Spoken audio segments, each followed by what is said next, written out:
नमो नमः। प्रिय छात्रों, आज मैं फिर परिभाषेंद्र शेखर के तृतीय तंत्र की एक परिभाषा के साथ आपके समक्ष उपस्थित हुआ हूँ। ये परिभाषा है निरनुबंधक ग्रहणे न सानुबंधकस्य ग्रहणम, तथा इसी के साथ दूसरी परिभाषा है तदनुबंधक ग्रहणे न तदानुबंधकस्य ग्रहणम। अब इस परिभाषा के अवतरण में कहा गया है कि जब हम अनुबंधों को अवयव के रूप में स्वीकार न करें तो लक्ष्य में तो केवल अनुबंध रहित ही वर्ण उपलब्ध होता है, चाहे वो तव्यत प्रत्यय हो तब भी तव्य शेष रहेगा, और तव्य प्रत्यय में तो स्वतः तव्य शेष है। दोनों प्रत्ययों के स्वरूप में कोई अंतर नहीं दिखता है। इसी तरह से यत प्रत्यय में यह शेष रहता है, अण्यत प्रत्यय में भी यह शेष रहता है। तो ऐसे में यत और अण्यत में कोई अंतर नहीं होना चाहिए। इन सब प्रश्नों को लेकर नागेश भट्ट इस परिभाषा के अवतरण में कहते हैं, ननु पूर्ण गुण सुहृदार्थ इति निषेधस्तव्यत्यपि स्यात् देव औत इत्योत्वम दिवे क्विप इत्यपि स्यात् तथा यतो नावः इति स्वरो अण्यत्यपि स्यात् रीदृशोऽङ्गि गुणः इति चङ्गपि स्यात्। अतः एक साथ कई प्रश्न उपस्थित हो रहे हैं। कहा जा रहा है षष्ठी तत्पुरुष में जब षष्ठ्यंत पद का सुबंध के साथ समास होता है, जैसे राज्ञः पुरुषः राजपुरुषः, ऐसे ही षष्ठी प्रत्यांत शब्द का कुछ सुबंध के साथ समास का निषेध भी किया गया है। इसमें पूर्ण गुण सुहितार्थ सदव्य तव्य तव्या, ये जो प्रयोग किया गया है इसमें पूर्ण प्रत्यांत शब्द का षष्ठ्यंत के साथ समास नहीं होता। गुणवाची शब्द का षष्ठ्यंत के साथ नहीं समास होता। सुहृदार्थ अर्थात तृप्ति अर्थ वाले पद का षष्ठ्यंत के साथ समास नहीं होता है। सत अर्थात जो क्षत्रिय और सानज प्रत्यांत शब्द, इसका भी षष्ठ्यंत के साथ समास नहीं होता है। अव्यय ऐसा कृत प्रत्यय जो अव्यय संज्ञक हो, जैसे तुमुन, क्त्वा, ल्यप, णमुल, इन शब्दों का भी षष्ठ्यंत के साथ समास नहीं होता। तव्य प्रत्यांत शब्द का भी षष्ठ्यंत के साथ समास नहीं होता। अब जिज्ञासा होती है, जैसे तव्य का षष्ठ्यंत के साथ समास नहीं होता, ऐसे ही तव्यत के साथ भी षष्ठ्यंत का समास नहीं होना चाहिए। तो उसका उत्तर देते हैं, तव्यत के साथ तो षष्ठ्यंत का समास होता है, तभी तो बनता है स्वकर्तव्यम, स्वस्य कर्तव्यम, स्वकर्तव्यम। यहाँ समास है, इससे ज्ञात होता है कि यहाँ पर तव्यत प्रत्यय है, न कि तव्य प्रत्यय है। इसी तरह से दूसरा उदाहरण जिज्ञासा देते हैं। एक सूत्र है दिव औत। यह जो दिव है वो अव्युत्पन्न प्रातिपदिक है, और इसे जब प्रथमा में हम सुविभक्ति लाते हैं तो दिव औत सूत्र से दिव के वकार के स्थान पर औ आदेश होता है, और यण करके दी औ को यण होने पर द्यो, सु का रुत विसर्ग होकर के द्योह बनता है। कहा वही तो जो दिवु धातु है उसे क्विप करते हैं, तो दिवु धातु में भी उकार की संज्ञा होने के कारण दिव ही शेष रहता है। वह दिव ओत में जिस तरह का दिव है उसी प्रकार का दिव तो यहाँ भी है। तो यहाँ क्विप प्रत्यय होने पर भी क्विप प्रत्यांत जो शब्द है वहाँ पर भी दिव ओत से ओत होना चाहिए। इसी तरह से यतो अनाव सूत्र है। इस सूत्र से यत प्रत्यय पर में रहने पर जो उदात्त स्वर होता है नाव शब्द में को छोड़कर, वह तो जैसे यत प्रत्यय अण्यत प्रत्यय पर में हो तब भी हो सकता है, क्योंकि यत में भी यह शेष रहता है और अण्यत में भी यही शेष रहता है। इसी प्रकार रि दृशोंगी गुण जो सूत्र है वो रि तथा दृश्य धातु से पर में अंग प्रत्यय के रहने पर गुण होता है, तो यह गुण कार्य चंग प्रत्यय पर में रहने पर भी होना चाहिए, क्योंकि जैसे अंग प्रत्यय में अशेष रहता है ऐसे ही चंग प्रत्यय में भी अशेष रहता है। इस तरह की कई जिज्ञासाओं के साथ इस परिभाषा को उपस्थित करते हुए उत्तर देते हैं, नहीं, ऐसा संभव नहीं है, क्योंकि पहली परिभाषा कही गई है निरनुबंधक ग्रहणे न सानुबंधकस्य ग्रहणम। अर्थात यदि किसी लक्षण में अनुबंध विनिर्मुक्त पद का ग्रहण किया गया हो तो वहाँ पर वह कार्य उसी प्रकार के प्रत्यय को ध्यान में रखकर या उसी प्रकार के प्रत्यय को उद्देश्य करके विधान किया जाता है। यदि अनुबंध से युक्त कोई दूसरा प्रत्यय हो उस तरह का, तो आप उसका ग्रहण नहीं कर सकते हैं। इस स्थिति में यदि यत प्रत्यय को मान करके यदि यतो अनावह से उदात्त स्वर किया जाता है तो सिर्फ त अनुबंध के साथ जो य प्रत्यय है उसी यत प्रत्यय के पर में रहने पर पूर्व वाले को उदात्त स्वर किया जा सकता है, उससे अधिक अनुबंध को नहीं ले सकते। फिर ण्यत प्रत्यय में ण अनुबंध अधिक है यत की अपेक्षा, तो ण्यत प्रत्यय पर में रहने पर यह उदात्त स्वर यहाँ पर नहीं हो सकता है, क्योंकि यतो अनावह सूत्र में यत प्रत्यय का ग्रहण किया गया है। तकार मात्र घटित य होना चाहिए, ण्यत में तो तकार से अधिक णकार अनुबंध घटित भी है। इसलिए यतो नावह सूत्र से होने वाला जो उदात्त स्वर का विधान वह ण्यत प्रत्यय को उद्देश्य मान करके नहीं किया जा सकता है।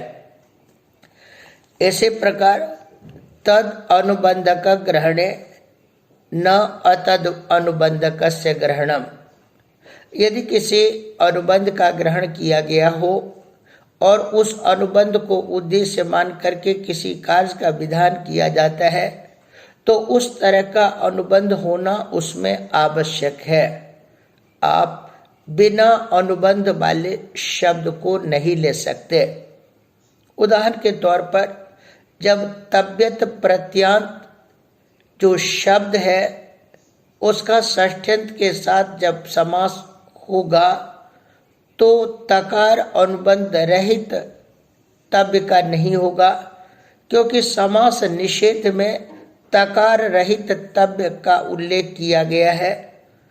इसलिए यदि षष्ठ्यंत का समास निषेध होगा तो तकार रहित, तकार अनुबंध रहित जो तब्य प्रत्यांत शब्द है वहीं पर षष्ठी समास का निषेध होगा।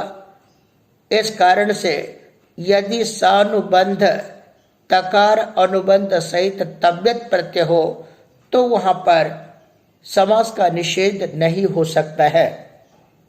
इस परिभाषा का ज्ञापन देते हुए कहते हैं, एक सूत्र है वामदेवा द्यो।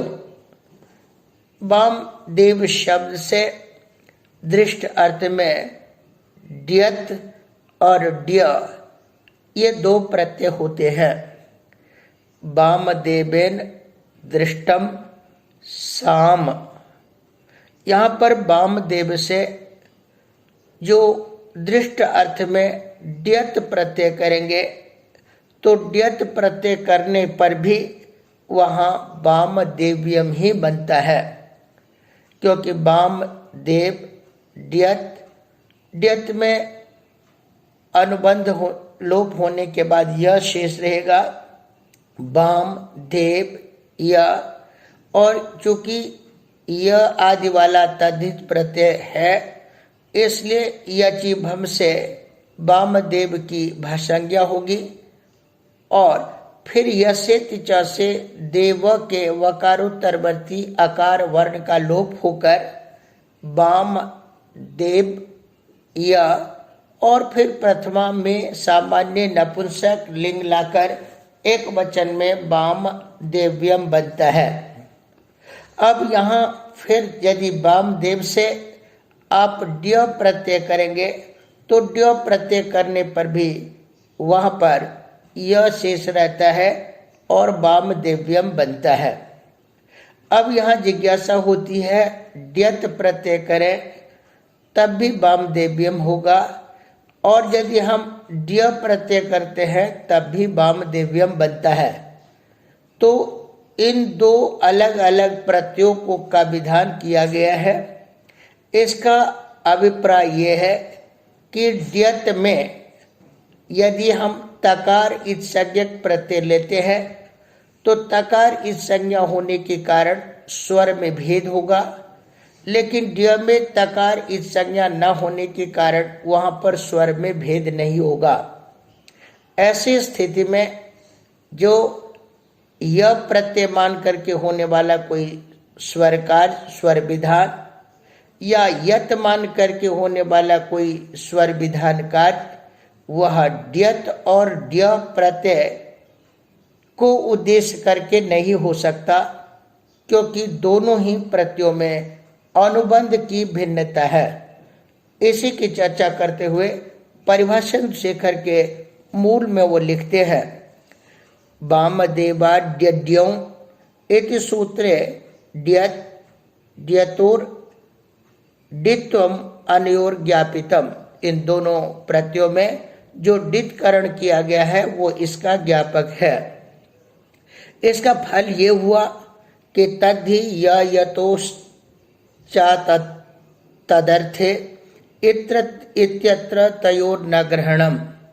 इसका परिणाम ये हुआ उन्होंने जानबूझ करके द्यत और ड्य प्रत्यय इसलिए किया कि अब इस द्यत में डकार की संज्ञा होने के कारण यतोश्चातर्थे सूत्र में जो य और यत प्रत्यय लिया गया है और इन दो प्रत्ययों को उद्देश्य मान करके जो अंत उदात्त होता है वह अंत उदात्त द्यत और ड्य प्रत्यय को मान करके नहीं हो सकता।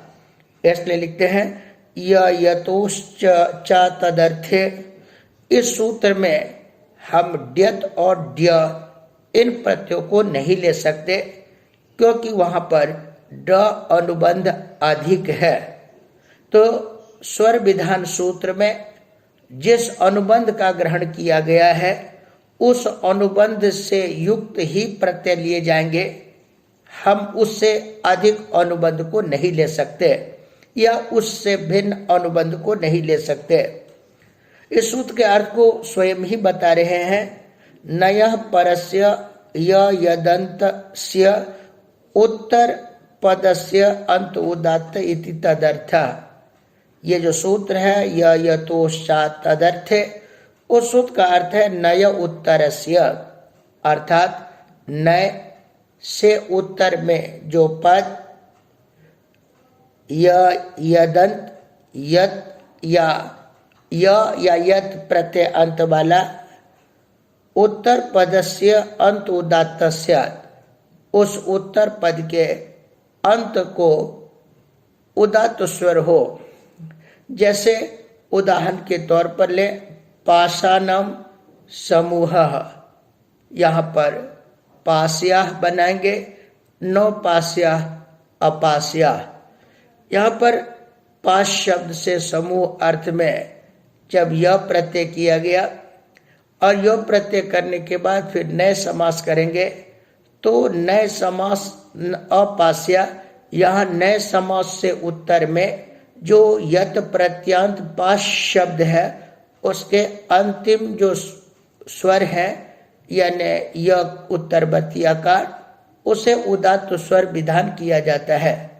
तो यहाँ तो उदात्त स्वर होगा, लेकिन यदि इसी तरह से नए उत्तर वाला द्यत प्रत्यांत कोई शब्द हो तो उस द्यत प्रत्यांत शब्द के अंतिम आकार को स्वर नहीं किया जा सकता। इसी तरह से द्य प्रत्यांत यदि कोई शब्द हो नए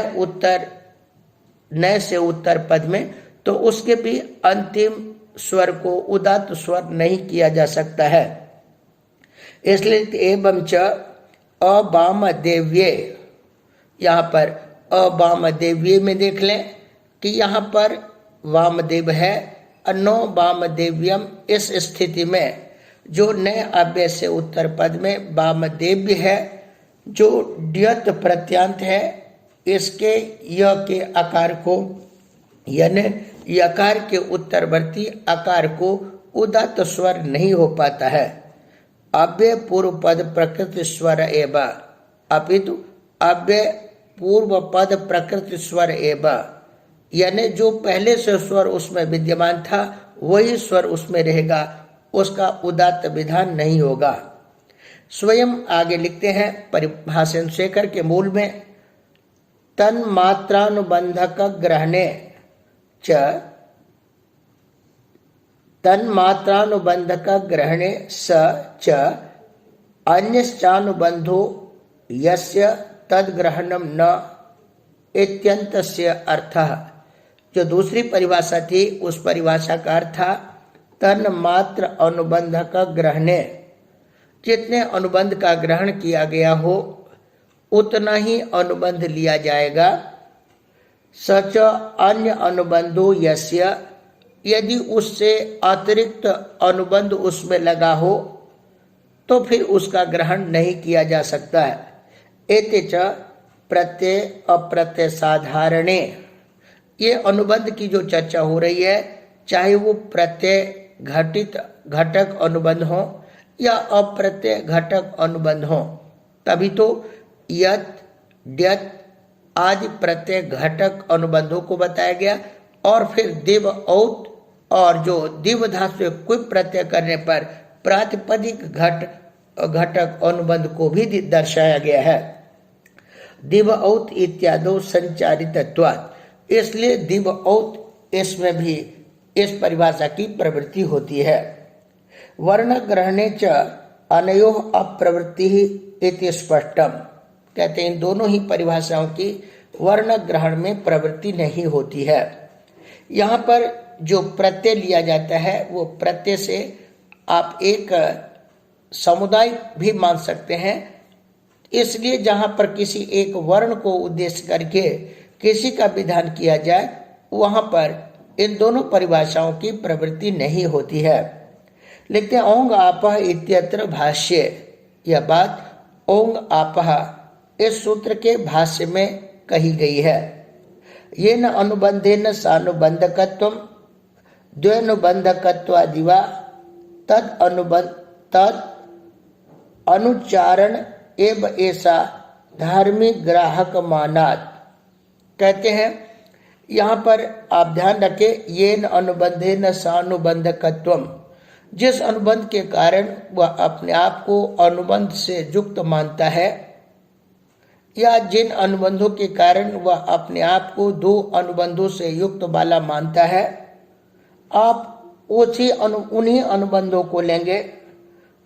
तद अनुच्चारण एव ऐसा धार्मिक ग्राहक मानम, यदि उसका उच्चारण न किया गया हो, अर्थात लक्षण में जिस अनुबंध को लेकर वह प्रत्यय अपने आप को अनुबंध युक्त या जिन दो अनुबंधों के कारण अपने आप को दो अनुबंधों वाला मानता है, आप उन्हीं को ले सकते हैं।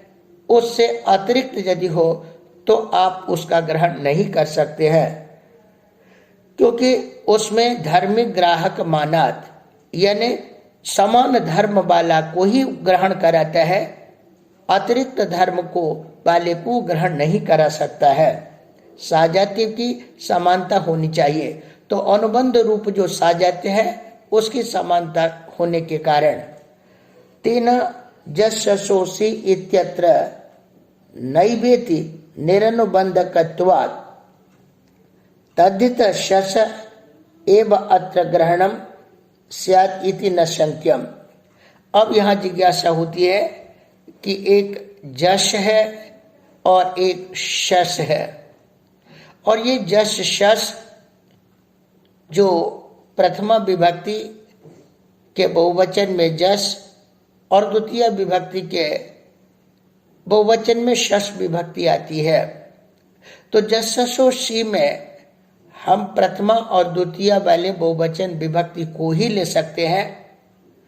जो तद्धित वाला शस प्रत्यय है, एक शह बहुशः आदि अल्पशः, इन उदाहरणों में जो विद्यमान है उस शस प्रत्यय को नहीं ले सकते, क्योंकि जिसके साथ प्रयोग है, जिस जस विभक्ति के साथ, वो जस विभक्ति है और उसके साजात्य के कारण हम शस में भी प्रथमा द्वितीय विभक्ति व विभक्तिस्थ प्रत्यय ही लेंगे, वो तद्धित वाला प्रत्यय नहीं ले सकते हैं प्रत्यय के साजात्य के कारण। इसलिए ऐसी कोई शंका न करें। एवं अंत्य अन्यतर अनुबंधोच्चारण एवं अंत्य अन्यतर अनुबंधोच्चारण तेन बनोरच इत्यादो ग्वनिप क्वनिपयोर ग्रहणम सिद्धे। इससे यह निष्कर्ष निकलता है, यदि किसी लक्षण में किसी अनुबंध का उल्लेख न किया गया हो, अनुबंध विशेष का, और सामान्य रूप से उस प्रत्यय में प्रयोग होने वाले वर्ण समुदाय का ग्रहण किया गया हो, तो फिर आप सबका ले सकते हैं। जैसे उदाहरण के तौर पर वनोरच सूत्र है। अब यहाँ वनोरच सूत्र में वन का उल्लेख किया गया है। वन कोई प्रत्यय नहीं है, हाँ क्वनिप है, ग्वनिप है और वनिप प्रत्यय है, परंतु इन तीनों प्रत्ययों में वन असाधारण धर्म है जो मिलता है, और उस असाधारण वन शब्द का प्रयोग होने के कारण हम तीनों ही प्रत्ययों को ले सकते हैं। इसलिए ग्वनिप प्रत्यांत यदि कोई शब्द है तो उससे भी हम स्तुति विवक्षा में नी प्रत्यय और न को रो करते हैं। इसी तरह से क्वनिप वाला हो वो भी ले सकते हैं और वनिप वाला हो तो वो भी ले सकते हैं। इसलिए धीवरी, सुत्वरी, इत्वरी, इन तीनों उदाहरणों में स्थित विवक्षा में नीश प्रत्यय और न को रो होता ही है। यहाँ पर न केवल बनंत लेते हैं बल्कि तदंत भी लेते हैं। इसलिए जिस तरह से धीवरी में होता है, इसी तरह से दीवानम अतिक्रांता अत धीवरी में भी होता है। जिस तरह से सुत्वरी में होता है, इसी तरह से सुत्वानम अतिक्रांता अति सुत्वरी में भी लिया जाता है, इसलिए वहां पर वनंत और तदंत दोनों की उपस्थिति होती है। अब इसी बात को ध्यान में रखते हुए उन्होंने कहा, एकानुबंध का ग्रहणे संभवती चेत त्वर्थी च भाष्यादि सम्मत इत्यन्यत्र विस्तार। इस तरह से जहां पर किसी एक अनुबंध का ग्रहण किया गया है वहां हम एक अनुबंध वाला ही लेंगे। तो इस तरह से ये दोनों परिभाषाएं पूरी होती हैं। अब अगली में हम अगली परिभाषा को बताएंगे।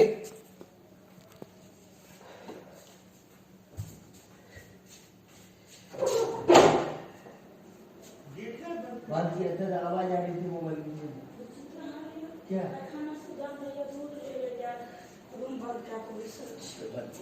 नहीं, अब 2 मिनट रह गया, कर रूम दिया। हाँ सर।